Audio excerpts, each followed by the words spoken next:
Okay, theory. Now, hopefully this document saves properly after I send it over to you. The last time I did something where I highlighted notes in red for some reason that didn't open for the student. So you'll see all the red stuff here, just in case this thing doesn't save and send properly. So the ESS2 right here. One hint to point out to show you that this cannot be an A. Your D suspended second is spelled out correctly. So the fifth interval of D is definitely A. So if A is the fifth interval of D, it certainly can't be E. So, and I'm going to point out like some of these things, or like hints that you can think about in the future. It is difficult to really think about it as you're learning this stuff and going through it. So not a big deal if you're not catching this stuff right away. I mean, the only reason why I can catch this stuff is quickly is because I've been teaching it for so long and I've done it hundreds and hundreds of times. So that's the only reason why.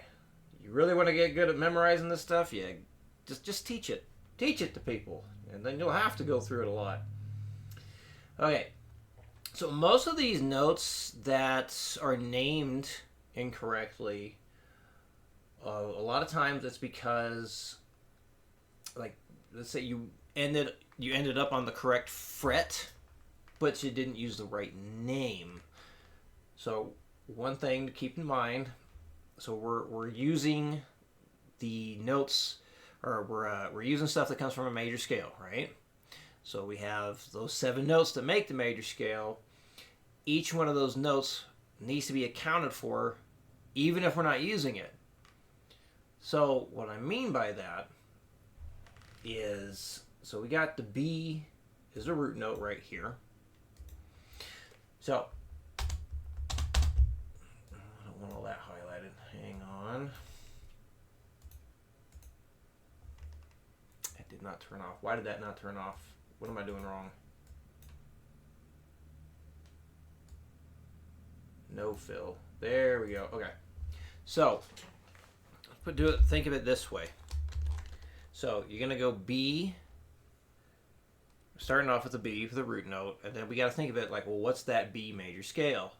Remember, all this theory stuff stems from that major scale.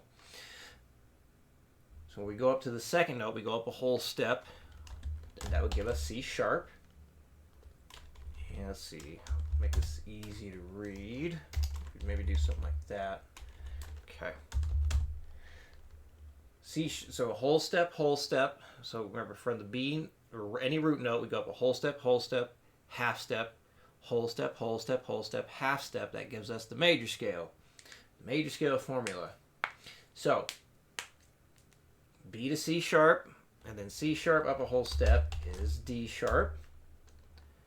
Then we go to half step, which would give us E. And then, why does it look different on that one? That's bugging me. So yeah, little things like that drive me nuts. So I've recently learned I am high functioning autistic. So little things like that drive me crazy. It's like, I want uniform, damn it. Anyway, so yeah, B to C, B up a whole step is the C sharp. Up another whole step is D sharp, and then a half step brings us to E. So now we need another whole step, which will give us F sharp. Another whole step gives us G sharp. Another whole step gives us A sharp. And then the half step brings us back to B. So again, from this note here, we go up a whole step, half step, whole step, half step. So when it comes to your intervals, like the first one is always 1. If you have a sharp 1 or a flat 1, well, you just have a new 1. That's that. So in the 1 position, we got the B. So that means the second position, whether it's flat or natural, it has to be C something. in the third position. It has to be D something. So the major third of B is D sharp, so the flat third would be a D.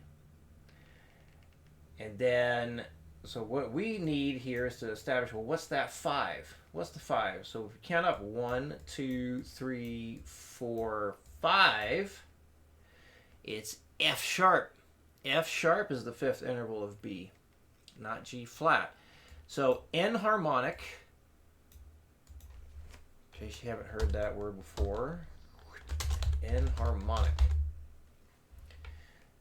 So that guy right there means you have, well, like in this case, an F sharp or G flat. It's the same tone, the same notes, but two different names for that one note or that one pitch. Same pitch, two different names, right? That's an enharmonic.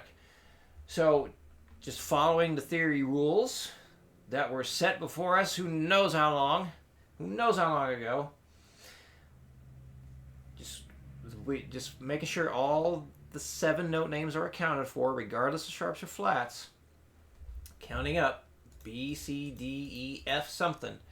Even just like B, C, D, E, F. Well, it's got to be F something because that's in the 5th spot. So in this case, it is F sharp. So that is what it needs to be for this B suspended flat second. B, C, F sharp. This is also the suspended flat second that happens in the key of G. The key of G has an F sharp, no G flat. So just that's another little hint right there. The other thing that kind of gives it away, and again, this is something that just needs to be pointed out so you notice these things. C, sus flat 2, yes, G is the 5th interval of C. So it can't be the same kind of note name for B as well. B has to have its own note name for the 5th interval. Regardless of sharps or flats, it can't be another G. So yeah, those are the things to really look for here. Some stuff is just kind of in the wrong spot.